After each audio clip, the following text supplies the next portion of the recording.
ഇന്നിപ്പോൾ വളരെ വ്യക്തമായിരിക്കുന്നു. കാരണം 2 പാർട്ടി ഭാരവാഹികളെ വിട്ടവരെ ഹൈക്കോടതി ശിക്ഷിക്കാൻ നിർദ്ദേശിച്ച് അവരെ ശിക്ഷയെപ്പറ്റി കേൾക്കാൻ വേണ്ടി 25-ാം തീയതി വെച്ചിരിക്കുകയാണ്. ശരിയാണ്, പി മോഹനെ വിട്ടു എന്നുള്ളത് ശരിയാണ്.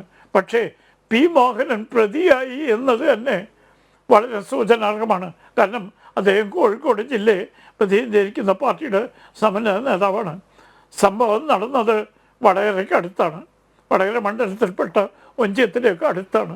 എന്നിട്ടും കോഴിക്കോട് ജില്ലയാകെ ഇതിനെപ്പറ്റി ഗൂഢാലോചന ഉണ്ടായിരുന്നു എന്നുള്ളത് വ്യക്തമായതുകൊണ്ടാണല്ലോ പി മോഹനെ പ്രതിയാക്കി.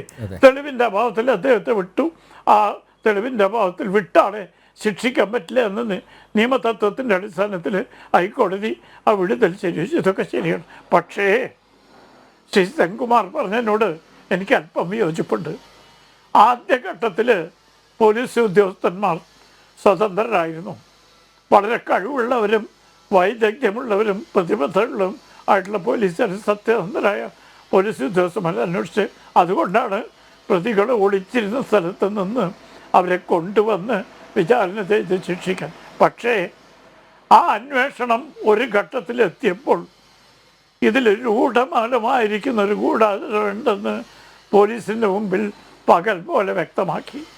അതിനെക്കുറിച്ച് അന്വേഷിക്കാൻ അവർക്ക് സ്വാതന്ത്ര്യമുണ്ടായിരുന്നില്ല. അവിടെ രാഷ്ട്രീയമായ ചില നീക്കുപോക്കുകളുണ്ട് എന്ന് കേരളത്തിലെ മിക്ക ജനങ്ങളും വിശ്വസിക്കുന്നു. അതും തിരുവനന്തപുരത്ത് നടന്ന ഒരു വലിയ പ്രക്ഷോഭവുമായി ബന്ധപ്പെടുത്തി രാഷ്ട്രീയ വൃത്തങ്ങളിൽ ഈ സംസാരമുണ്ട്. അതിനെക്കുറിച്ച് വ്യക്തമായ ഒരു തെളിവൊന്നും എൻ്റെ പക്കലില്ലാത്തതുകൊണ്ട് ഞാനൊരു ആരോപണമായിട്ട് ഉന്നയിക്കില്ല.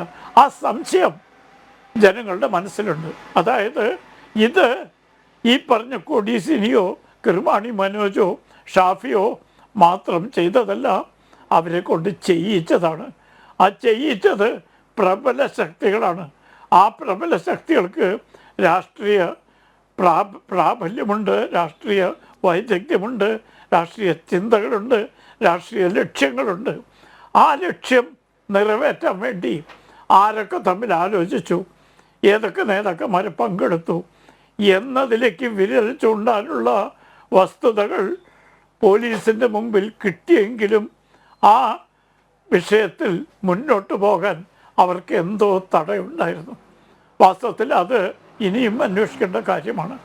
ആ ഗൂഢാലോചന പുറത്തു വന്നിരുന്നെങ്കിൽ ഇതിലും വ്യക്തമായൊരു ചിത്രം കേരളത്തിലെ ജനങ്ങൾക്ക് കിട്ടുമായിരുന്നു. ടി പി ചന്ദ്രശേഖരൻ്റെ ഭാര്യ കെ കെ രമ MLA പലപ്പോഴും ആവർത്തിച്ച് പറയുന്നുണ്ട് ഇതിലൊരു ഗൂഢാലോചന ഉണ്ട്. ആ രീതിയിൽ അന്വേഷിക്കാൻ UDF ഗവൺമെൻറ് പോലും തയ്യാറായിട്ടില്ല എന്ന ദുഃഖസത്യം നമ്മുടെ മുമ്പിലുണ്ട്. എന്തുകൊണ്ട് എന്നുള്ളതൊരു വലിയ ചോദ്യചിഹ്നമാണ്. അപ്പോൾ ഇതിൻ്റെ പിന്നിലുള്ള ഗൂഢാലോചന പുറത്തു വരാതെ ചെയ്ത ആളുകൾ ശിക്ഷിക്കപ്പെട്ടു, ചെയ്യിച്ച ആളുകൾ സ്വതന്ത്രരായി നടക്കുന്നു. ഇതാണ് ഈ കേസിൻ്റെ ആകത്തുക.